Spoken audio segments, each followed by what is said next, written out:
Hey, Gus. Good morning. Hey, Steven, how you doing? Good, good. Good to see you. Hey, I wonder when you go back and think about watching tape of Stephon Gilmore before you guys signed him. He had a little injury history there the last couple of years, so I don't know what you saw, but has he exceeded expectations in any fashion for you? Yeah, he's been doing a really good job for us. I think he's a guy that, as you noticed throughout the year, that he does travel some based on the team that we're playing. So he's made some big time plays for us, game ending plays, that have put us in the win column. So yeah, he's done a really good job for us. He's coming in, he's learned a new system, and I think he's adjusted to that very well. His wisdom, passing it on to some of the younger players and to the whole group, and his overall leadership is, when you say exceeded, I know some people that knew him before we signed him, and they spoke extremely highly of him. And so I think we came in with already high expectations, what he could be as a teammate and as a player.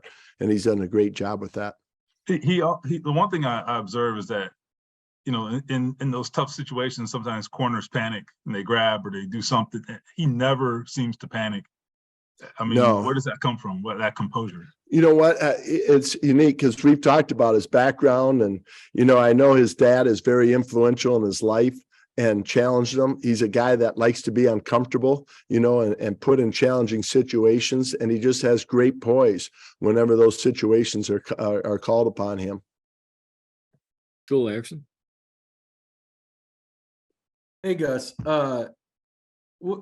You guys have done pretty much the numbers look pretty good everywhere except turnovers. Why do you think you guys have had trouble turning the ball over this year? We looked at that, and we've seen where we've had our balls, opportunities, just like in the Dallas game.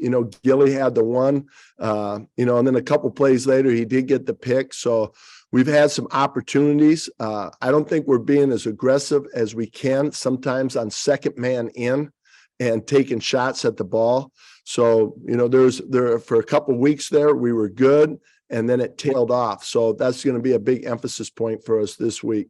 When you say second man in, can you explain that a little bit? Sure. When the first guy makes contact with the ball carrier and is on his way down, the second guy in, with a mindset of not just finishing the tackle, but there's an opportunity, there's some misstops on tape where we could have taken another shot at the ball.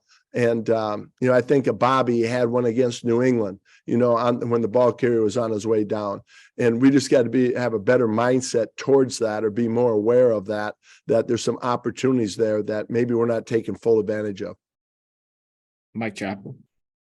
Yeah, Gus, on Gilly, it's kind of off the wall, but he presents a very quiet, low-key presence to us in the locker room. Is that him, or is he more outgoing or whatever? No, I would say that what you guys probably see is what you get, with Gilly.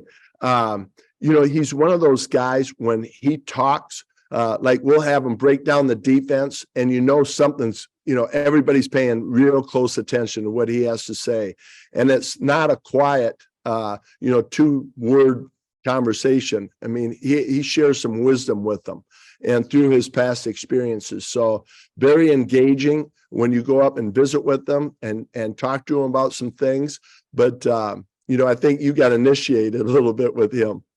Because again, you get a Zaire Franklin who's very outgoing and not in your face, but he lets you know what's these guys. It just shows that there's different ways to lead.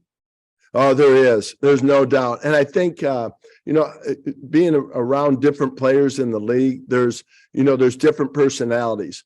And that's what I think is great. Just like the players need different personalities as coaches, some days they need, Richard Smith, sometimes they need Ron Milas or Nate Ollie. And I think that's the same thing with the players.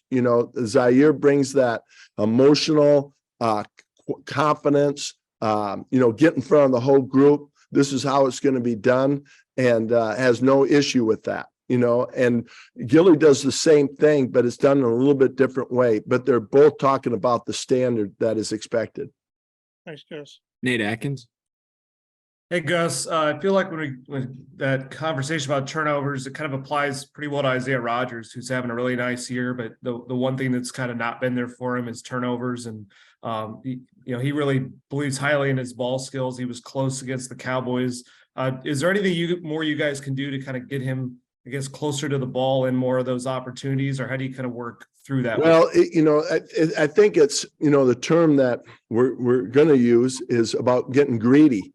Getting greedy with your opportunities. The second man in, get greedy now. Go for those. And when you're one-on-one with the receiver, you get greedy and you become the receiver and go up for the ball. So just becoming more aggressive in those situations, I think, is really something for our entire defense.